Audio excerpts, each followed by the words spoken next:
noticed that my camera was back focusing. Those lines are very easy to focus on. You see those where my hand is, where the uh, my fence assembly is. So those edges are very easy to focus. And still, I've noticed something is off. It's back focusing. I can see down here it starts in focus, but where I actually focused was here. Then I did another test and I was like, it's not good because I can see the grass is much clearer than the object that I actually focused. So then I did the Lennox test. This is with the optical viewfinder, and this is with the EVF. So I noticed it's not as sharp, and what I actually noticed more, look at the nuts on the top. So these are more in focus because it back focuses, and these are not because it's perfectly focused here.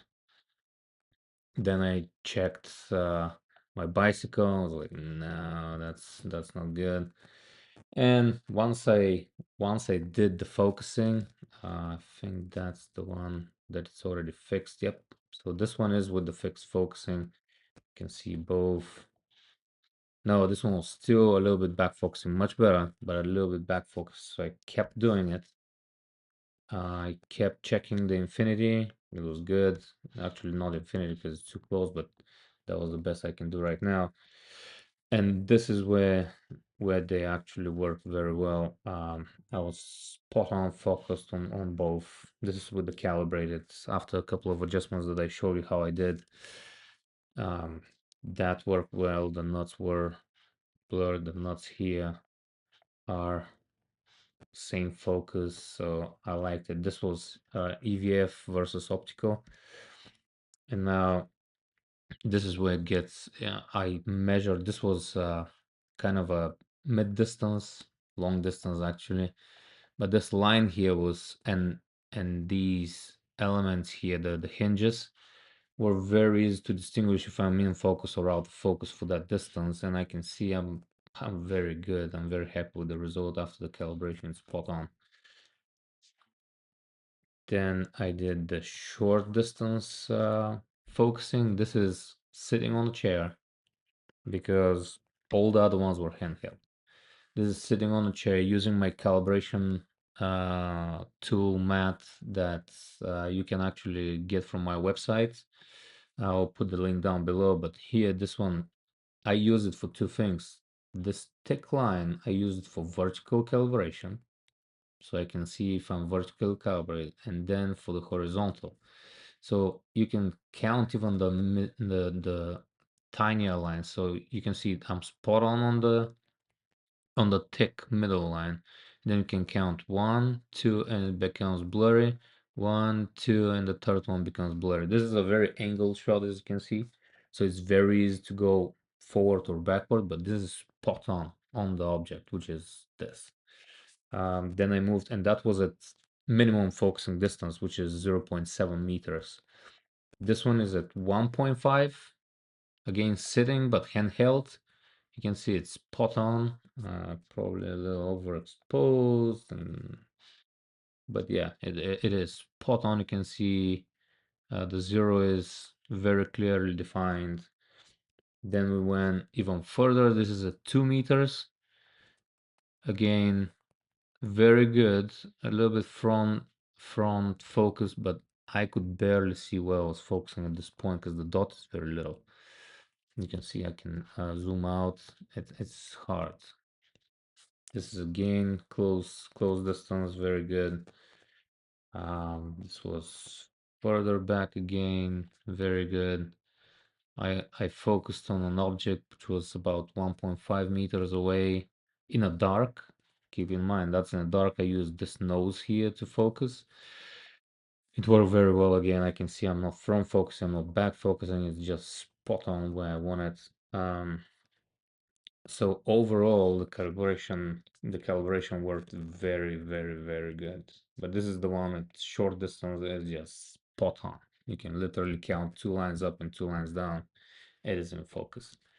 Um, that's about it. The tool is very helpful, very easy even to do it yourself. If you cannot do it yourself, feel free to get it from my website. It's not expensive. It's less than $1 or $1, something like that.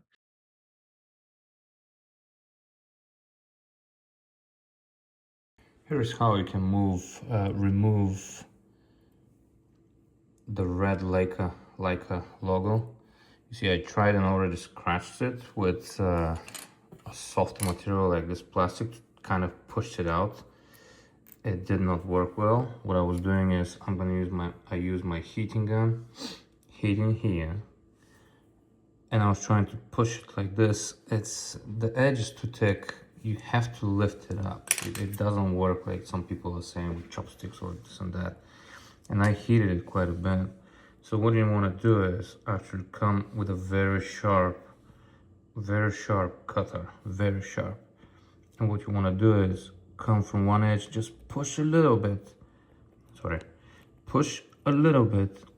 The Leica logo will move just slightly, so you get enough grip and just lift it up.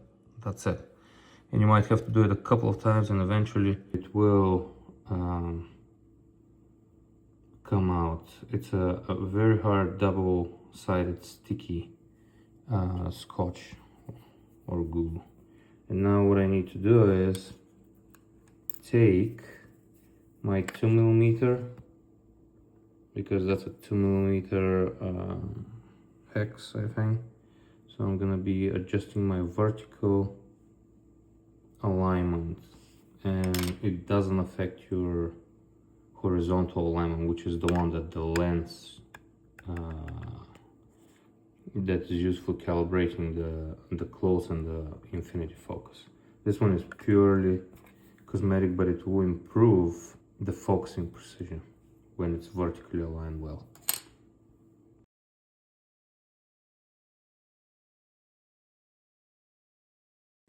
After that, what you can do is go to my website, get this helper.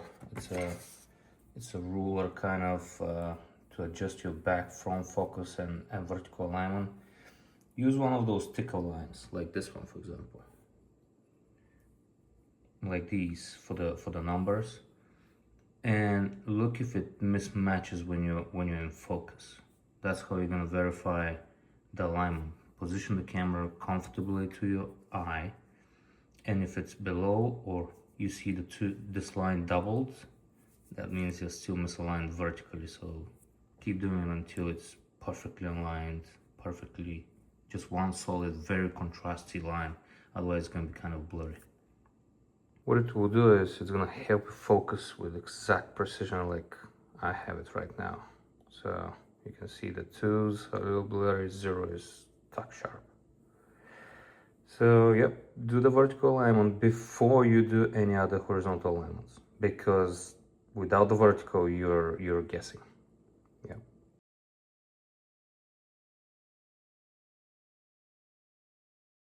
Now the next problem is that the camera actually throws a little bit back focus. So I'm focusing on the 0, it's gonna focus a little bit further back, and with distance that gets prolonged.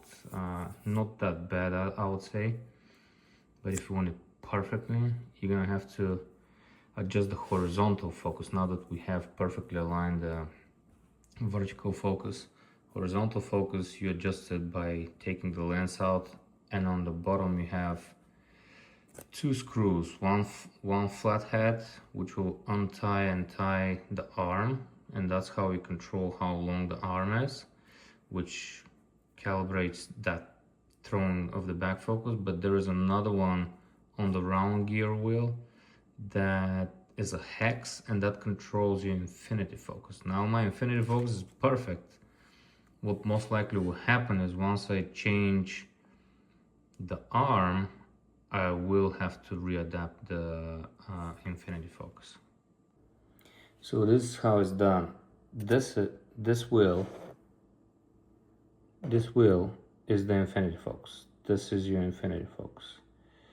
That screw is your arm control. So now that I have the infinity focus well positioned, I need to untie the arm which controls your focus. You see this thing here is, this is what controls, this is what you see is when you move the lens, and this arm is tied to your infinity. So this is the screw that you need to play with in order to fix the back focus here.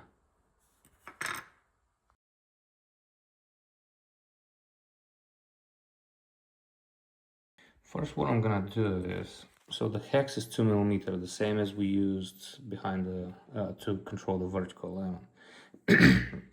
So what I'm gonna do is, I will play a little bit with the infinity focus first, because touching this one, I'm a bit worried about it. I want to make sure first the infinity is perfect, which means first I have to kind of make it out of alignment, then align it, and then if it's needed, we're gonna work with the screw here. So my focusing is fixed now, it's tack perfect. I had to do only adjustments to this wheel. My close focus works, infinity works. As you can see, these are the two shots. This one is with the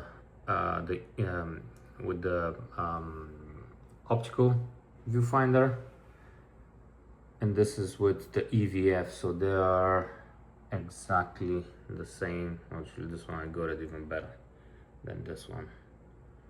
I'm just shooting my neighbor's porch. But this line is the one that tells you, hey, are you in focus or not, and yeah, they're all very good. So now I'm gonna verify once more the close focus that it's not been messed up, and guess what happens after such alignment? Well, you're gonna have a lot of dust here, so probably I have to do a cleanup, but I have another video how I do that very quickly. Actually, even with all that opening and closing, I just have one dust particle, which is quite big.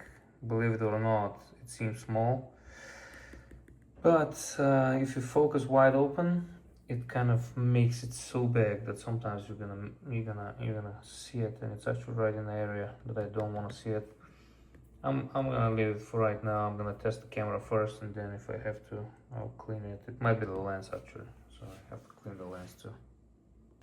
Well, the dust particle is still there, and it annoys the hell out of me. So, and me being pedantic about my equipment, I'm gonna clean the lens. I use not the clear lens. I'm gonna clean the sensor because the lens cleaning didn't help.